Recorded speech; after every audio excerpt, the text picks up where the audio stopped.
Hello and welcome to the Raymond Can Do It channel. Today we are going to try to remove all the carpet from these stairs and replace them with wooden boards. So we're at the top step now. I think it'll be the easiest to remove. With this, the threshold was already removed, so I can just peel this back. I'm hoping once I start, I can just kind of peel it and go all the way down, but I probably will need some sort of breaker bar or a flat bar to pry out the staples. I don't have a flat bar, but any long metal screw driver or something like that will also work.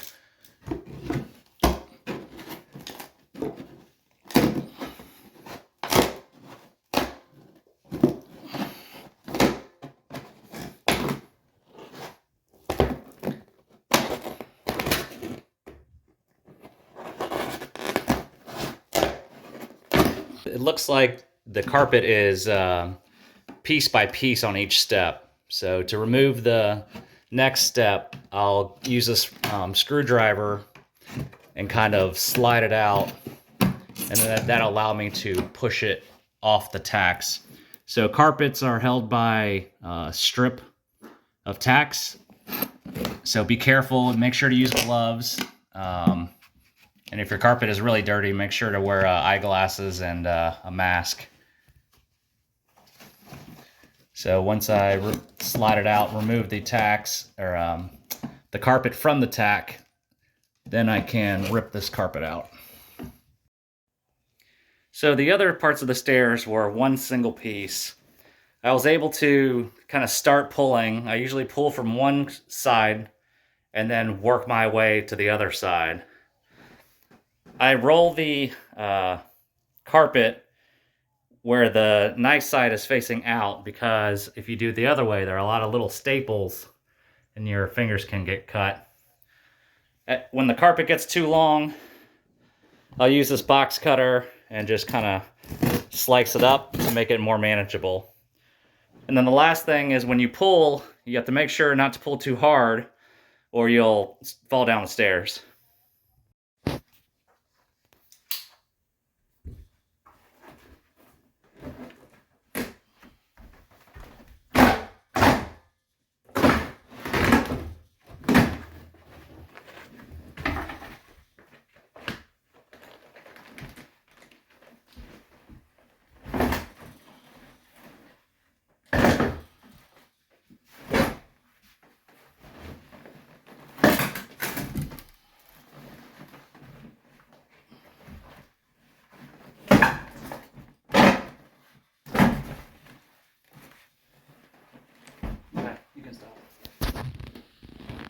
So removing the carpet took about 20 minutes.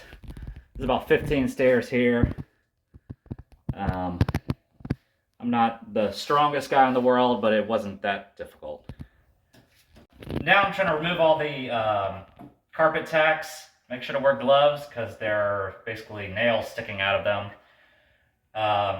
They're usually held in by nails, so if you had a flat bar, or I just have a long screwdriver in this case, what I'm going to try to do is kind of hit it right near the nail, and then that will probably get the nail to pop out as well, and then I don't have to go back with a hammer and remove the nail. If I try to do it in the middle, it'll break the piece of wood, and then I'll have problems like this. So then if I go close, then the nail comes out too.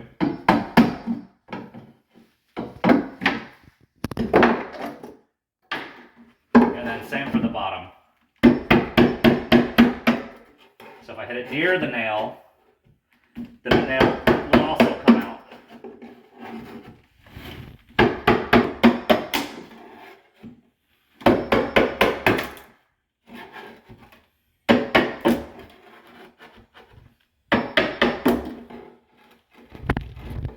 Next step is to get some pliers and remove all the staples, get a hammer, remove all the nails.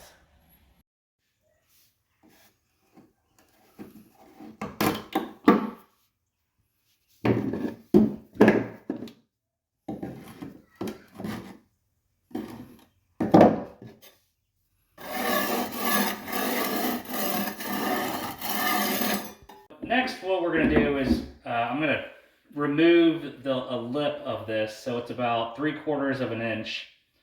What I'm going to do is I'm going to use a jigsaw, make sure to wear ear protection, and also I'm going to use a 4-inch, 10 teeth per inch jigsaw blade. So I made the mistake, I got 3 1/4 inch, and I had to go back and return it and get this 4-inch.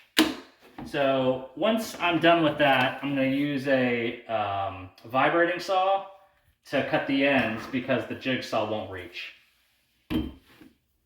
So when I'm making the cut, what I do is I'm going to come in at a shallow angle and make sure that the top of the jigsaw is flat and it's not like this or tilted back like that. When I make my cut, I'm going to try to graze the ends, the side, as close as I can to make sure it's as flush as it can be. If it's not flush, then when you put your finished board on, it'll may look forward or backwards. So here we go.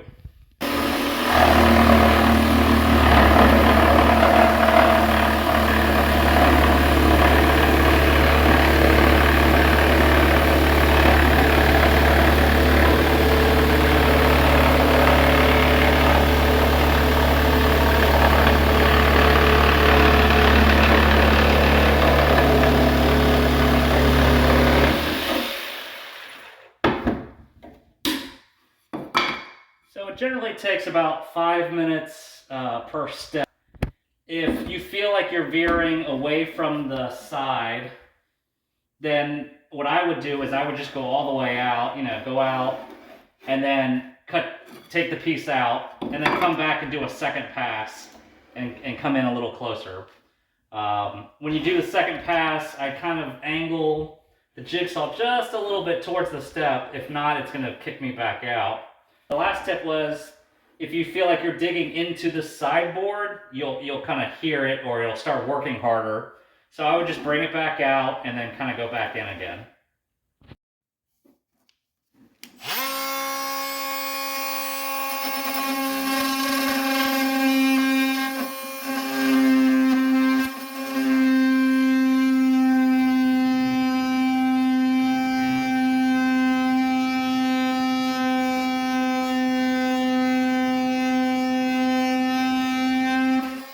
Each step is going to be slightly different because the stairs may have separated from the wall over time.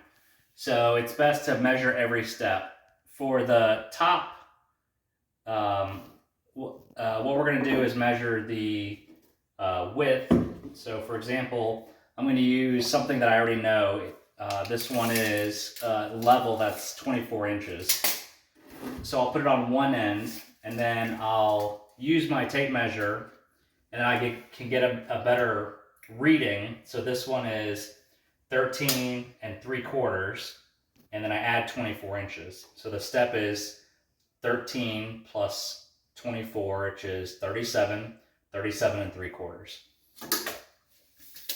Then I'll make the same measurement for the top, but I'll have to remember to add a little bit if I wanted some sort of bevel or reveal off the step. For the width of the side, it's the same idea. You measure the width with the level or whatever piece of wood that you know the measurement of. And then when you measure the height, you can go a little short. So for example, what we're going to do is we're going to put the side in first, and then for the top, we're going to put it in after. So you do have a little bit, depending on how thick your piece of stair is, that's how much margin that you'll have. So I'm going to be a little short, maybe 1/8 of an inch, and then it'll allow me to butt up my piece right up to the top and then have a little gap in the middle or in the bottom, and then I'll use my stair and then I'll cover it up.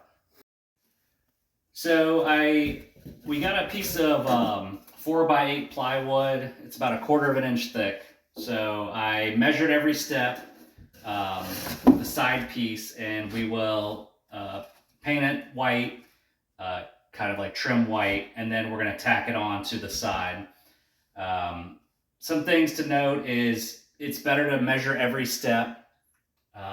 It's a little more work, but it looks nicer in the end. The second thing is when you get your piece of 4x8 and you start getting closer and closer and it kind of turns into a square, make sure that you're going in the right rotation, because like these last couple of stairs, I made the cut going this way instead of the long piece, and I had to re-cut them. So hopefully this will look fine if I just kind of tack them both together and then paint over it. So make sure to watch that.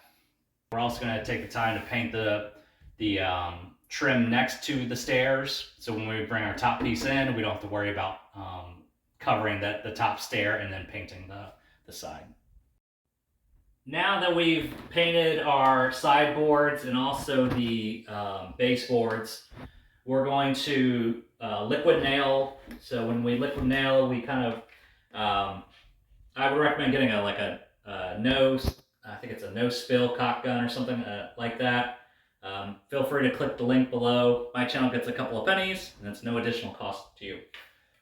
So we're just using a liquid nail and we're just going to apply it kind of in a wavy or like a W type motion. If you don't have like the anti-spill one, you just gotta make sure to remove the pressure. Once we do that, we're gonna place our board.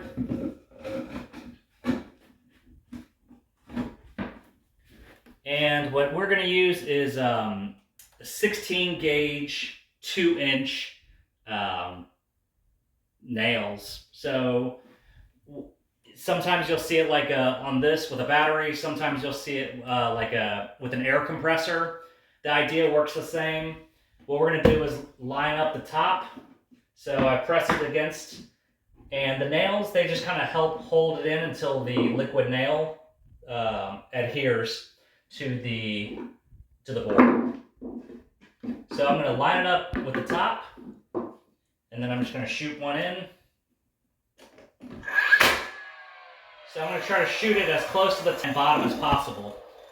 Make sure when you angle, make sure to keep it as straight as possible, because if you angle up, then you may shoot the nail through the top of your step.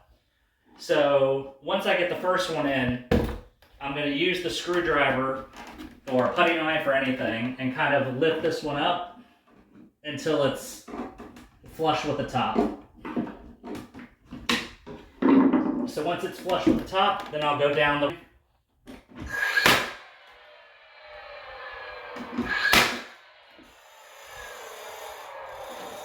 Sometimes if there's too much power, it'll shoot the nail through the board. All these nail guns have settings, so it looks like a little T goes through the board and a little T that sits on the top. So I'm just going to reduce the power and then shoot it in again.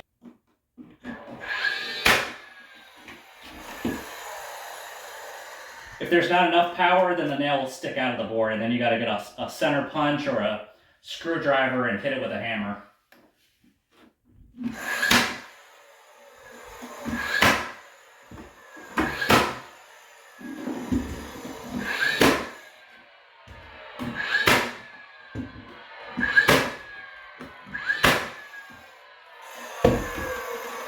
So I'm trying to use the screw, trying to hit the nail as close as I can to the bottom, so when the top step comes, it'll cover the bottoms.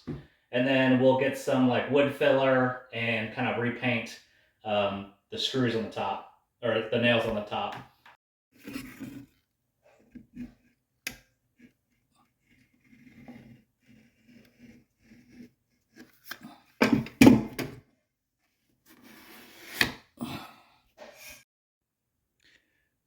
We used about 2 coats of stain. So with a stain, we just used an old sock, but make sure to use a material that doesn't have any lint, because if so, it may leave lint on the wood and stay there. Also with stain, make sure to just do a light swipe. The more you swipe, the darker it'll get. And then after we did 2 coats of stain, then we used 2 coats of polyurethane. So the polyurethane will help put a nice seal to the wood. So if anybody spills anything on it, it won't seep in. It'll just kind of like pull up a little bit on the top. So we've done a coat of stain, 2 coats of polyurethane, and then we also did a little bit of the bottom because it'll be a reveal so you could see it going up the stairs. I've numbered all of these, so we're on board number of 11. For this, we're using liquid nail, so I've used about 1 tube for about every 5 steps. The best method that I've been able to figure out is use the liquid nail and then just kind of do like a wave motion.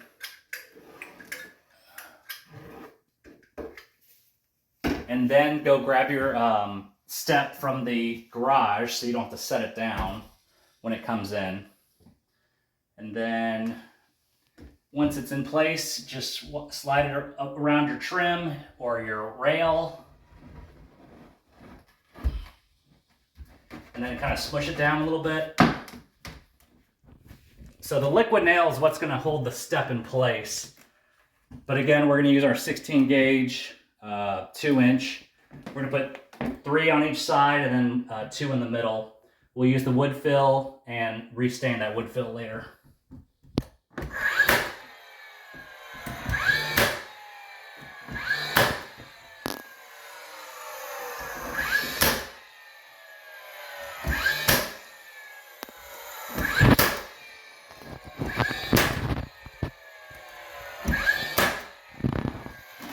You want to be careful not to nail it so close to the edge that it'll shoot through the bottom of the step where the reveal is.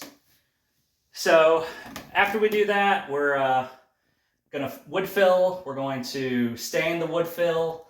I'm going to go back and get some white caulk and caulk the bottom of every step, and then use the trim paint to finish any painting, any white painting that we need to touch up with.